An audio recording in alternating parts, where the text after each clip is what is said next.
ሞሳድ ኢራን ውስጥ መሳሪያ ሲያመርት ተገኘም። Israeli intelligence agency Mossad. לא הורגים במי שלא צריך. זה הכלל.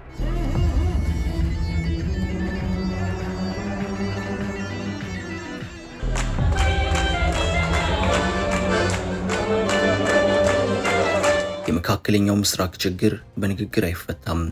ግብጽና ኢትዮጵያ ያላቸው ቅራኔ የሚመስል ልዩነት በመካከለኛው ምስራቅ በተለይም በእስራኤልና በሌሎችም ሀገራት መካከል አለም። በኃይል ካልተፈታ በስተቀር በምንም አይፈታም። ትራምፕ ተዋቸው ይዋጣላቸው ያሉትም ለዚህ ይመስላል። እናም መካከለኛው ምስራቅ ላይ ወደፊት በአገርነት ሊቀጥል የሚችለው ያሸነፈ ብቻ ነው። ዝግጅቱ ሁሉ ጦር ነው፣ መታጠቅ ነው፣ ሴራ ነው፣ መዋጋት ነው። አንደኛውን አንዱ ለማጥፋት ነው።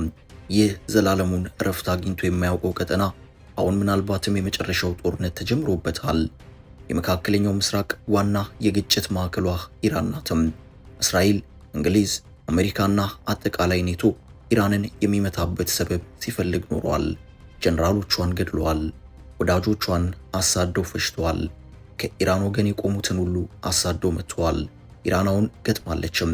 እስራኤላውያኑም ፋርሶችም እለኞች በመሆናቸው ዓለምን አስጨንቀዋል። በርካቶችም እየሞቱ ነው። በዚህ ጦርነት ውስጥ ዋና ተዋናዩ ሞሳድ ሆኗል። ሞሳድ ቀድሞ ኢራንን እጅግ ያስደነገጠ ጥቃት አድርሷል። 9 የኒኩለር ሳይንቲስቶችን በልቷል። ከ20 በላይ የኢራን ጦር ሰዎችን አስገድሏል። አሁን በተሰማው መረጃ ደግሞ ሞሳድ ኢራን ውስጥ የድሮን ቤዝ አቋቁሞ ለዓመታት ሲዘጋጅ መቆየቱ ተሰምቷል። ይህንን ጉዳይና የምድራችን እልህኞቹ ስለሚባሉት ከአምላክ ልዩ መውደድ አለን ብለው ስለሚያስቡት ከፍተኛ የማሰብ አቅም ወይንም አይኪው ባላቸው ስለሚባሉት የኢራንና የእስራኤል ህዝቦች ማንነት እንመለከታለን። እስከ መጨረሻው ድረስ አብራችሁን ቆዩም። ለቤት ፈላጊዎች ታላቅ የምስራች! በመሃል አዲስ አበባ ሳር ቤት 88 ካሬ ባለ 2 መኝታና 130 ካሬ ባለ 3 መኝታ በ36 ወር የሚረከቡት አፓርትመንቶችን አቀረብንላችሁ። በካሬ 64200 ብር ብቻ 100% ከፍለው ሲገዙ 40% ይቀነስሎታል። ከ5.7 ሚሊዮን ጀምሮ ቅንጡ አፓርትመንቶችን አሁኑኑ ከፍሎ የግሉ ያደርጉ። ግንባታቸው ከ80% በላይ የደረሱ ሳይቶች በፒያሳ ሊሴ፣ በሶማሌ ተራ፣ በአያት አደባባይ፣ በአያት ሎሚያድ፣ በጋርመንት ሲዲሲ ውብ አፓርትመንቶችንና በፒያሳ አድዋ 00 ደግሞ የንግድ ሱቆችን አቅርበንሎታል። አሁኑን ይደውሉ። ከ7 በላይ ሳይቶችን ሰርተን አስረክበናል። ቴምር ሪል ስቴት ስልክ 0906521111 0907070762 Overnight explosions lit up the sky over Tel Aviv as Iran launched another counterattack. ያውኑ የእስራኤል ጥቃት ለዓመታት ዝግጅት የተደረገበት መሆኑ ተረጋግጧል። ሞሳድ 1000 ኪሎ ሜትሮችን አቋርጦ ኢራን አፈር ላይ የራሱን ድሮን ቤዝና መገጣጠሚያ አቋቁሞ ጥቃቱን ሲያዘጋጅና የኢራን ኒኩለር መሰረተ ልማቶችን ሲመረምር መቆየቱ ተረጋግጧል። መጀመሪያ ላይ ጥቃቱ የተፈጸመው እዚያው ኢራን ውስጥ በተሰሩ ድሮኖች ነው ተብሏል። ኢራን ከፍተኛ ጉዳት የደረሰባትም በዚህ ምክንያት ነው ተብሏል። ሞሳድ ኢራን ውስጥ ያዘጋጀው የጦር ቤዝ ለዋና ከተማዋ ቴህራን እጅግ ቅርብ እንደነበርም ተረጋግጧል። ኢራናውን ከረፈደም ቢሆን ይህንን የሞሳድ ድሮን ማምረቻና ቤዝ ማግኘቷን አስታውቃለችም። ይህ የሞሳድ ድርጊትም ብዙዎችን አስገርሟል። ጦርነቱ ገና ይቀጥላል የተባለ ሲሆን እስራኤል ከአየር ቦምብ መወርወሯን ቀነስ አድርጋ ከምድር ወደ ምድር የሚተኩሱ ሚሳኤሎችን መጠቀም ጀምራለችም። የአሁኑ ጦርነት ከቀደሙት ሁሉ የከፋና ያለማቋረጥ ለ4 ቀናት የቀጠለ ነው። በዚህ ጦርነት ኢራንን የማውደም እቅድ አለ። እስራኤል ምድር ላይ ያለ መሳሪያ ወይንም ኒኩለርን ጨምሮ በእጇ ይገኛሉ። በጦር መሳሪያ ጥራትና ቴክኖሎጂ አንጻር እስራኤልና ኢራን የሚወዳደሩበት ሁኔታ የለም። እስራኤል ካስፈለገ እጅግ ረቂቅ ዘዴዎችን በመጠቀምና በመሰለል የትኛውንም ሰው የመያዝና የመግደል ከየትኛውም ሀገር ሊቃጣ የሚችል የትኛውንም መሳሪያ በአየር ላይ የማስቀረት ብቃትና አቅም እንዳላት በሰሞኑ ፍልሚያም ታይቷል። በዚህ ጥቃት ኢራን እጅግ በርካታ ውድ ልጆቿን ያጣቸው። በእርግጥ በአሁኑ የኢራን ጥቃት የእስራኤል መከላከያ ተፈትኗል። በርካታ እስራኤላውያን ሕይወታቸው እያለፈ ነው። የኢራንን ሚሳኤሎች እንደ ሐማስና ሂዝቦላ ሮኬቶች ሰማይ ላይ ማስቀረት አልቻሉም። በእርግጥ ኢራን የተኮሰቻቸው ሚሳኤሎች ሁሉ ኢላማቸውን አልመቱም። እስራኤል በርካታ የኢራን ሚሳኤሎችን አየር ላይ አውድማለችም። እስራኤል የኢራንን ሚሳኤሎች መከላከል ባትችል እንኳን ጥቃት ሲፈጸምባት ዜጎቿን ወደ መሬት ውስጥ እንዲደበቁ ማድረግ የሚችል የመሬት ውስጥ መቆያም አላትም። ከኒኩለር መለስ ባሉ መሳሪያዎች እስራኤል ጠንካራ ስለመሆኗ መረጃዎች ያመለክታሉ። ይህ ደግሞ የአረብ ጦርነትን ጨምሮ የሐማስ ጦርነቶች የበለጠ የዝግጅት ሰዓት የሰጣት ይመስላል። ኢራን በአንጻሩ በ2017 የመን ላይ ከመሳተፏ ውጪ ያን ያክል የቅርብ ጊዜ ጦርነት ተሳትፎ እንደሌላት ልብ ይሏል። አንድ ሀገር በተደጋጋሚ ከሌላው ወገን ጋር ከተጋጨ ለጦር መሳሪያ ግዢ የሚያውሉት በጀት ይጨምራል። ከዚህ አንጻርና በአጠቃላይ ኢራን አሁን ከእስራኤል ጋር እያደረገች ያለው ፍልሚያ ሊበሏት ለከበቧት ጠላቶቿ አሳልፎ ሊሰጣት ይችላል። ኢራን ደግሞ ብቸኛ ነች፣ ማንም አይደርስላትም። አብዛኛዎቹ አረብ ሀገራትም የኢራንን መጥፋት ነው የሚፈልጉትም። አልሸነፍ ባዮቹ ሁለቱም ህዝቦችም። በእርግጥ ኢራኖች እንደ ህዝብ እጅግ ጠንካራና አልሸነፍ ባዮች ናቸው። በታሪክ እጅ ሰጥተው ማያውቁ ናቸው። ኢራኖች አረቦች ሳይሆን ፐርሺያዎች ናቸው። በዚህም ከእንደነ ሳውዲ አይነት ሀገራት ጋር አይስማሙም። ኢራኖች ሐቀኛና ለማንነታቸው ተፋላሚ ናቸው። ተመሳሳይ እስራኤሎችም እንደዚያው ናቸው። እስራኤሎች ዓለምን በእውቀታቸው የተቆጣጠሩ ናቸው። በኢኮኖሚም ከፍተኛ ደረጃ ላይ የደረሱ በእውቀትና ቴክኖሎጂ ፈጠራም ዓለምን የለወጡ ናቸው። ዛሬ በእስራኤል ቦታ ሌላ ሀገር ቢኖር ሊጠፋ ይችል ነበርም። እስራኤል ያላት የአየር መከላከያ ማንም የለውም፣ ሩሲያ ጭምር የላትም። ሁለቱም ህዝቦች ጠንካራና አትንኩኝ ባይ ናቸው። ነገሩን አስፈሪ የሚያደርገውም የሆነው ሁለቱ ህዝቦች ከሌላው በተለየ ከፍተኛ የማሰብ ችሎታ ወይንም አይኪው ያላቸው ህዝቦች ናቸው። በታሪክ ታላላቅ ተጋድሎችን አድርገዋል። የረጅም ጊዜ የሀገርነት ታሪክ አላቸው። የስልጣኔና የሃይማኖት ምንጭም ናቸው። ሁለቱም ህዝቦች በፈጣሪ ልዩ ቦታ አለን ብለው ያምናሉ።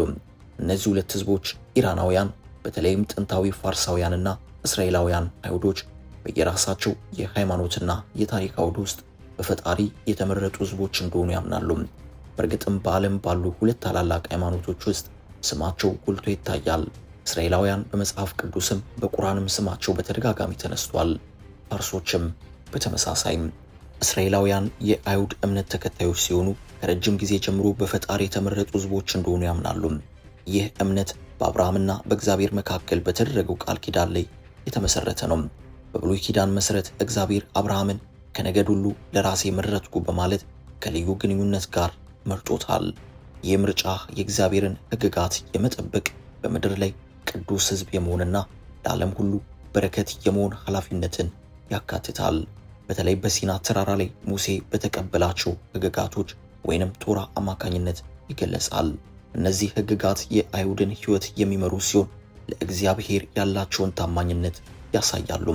የበላይነት ለማሳየት ሳይሆን ለዓለም ብርሃን የመሆን የእግዚአብሔርን አንድነትና መልካምነት ለሰው ልጆች ሁሉ የመግለጽ ኃላፊነት እንዳለባቸው ያምናሉ።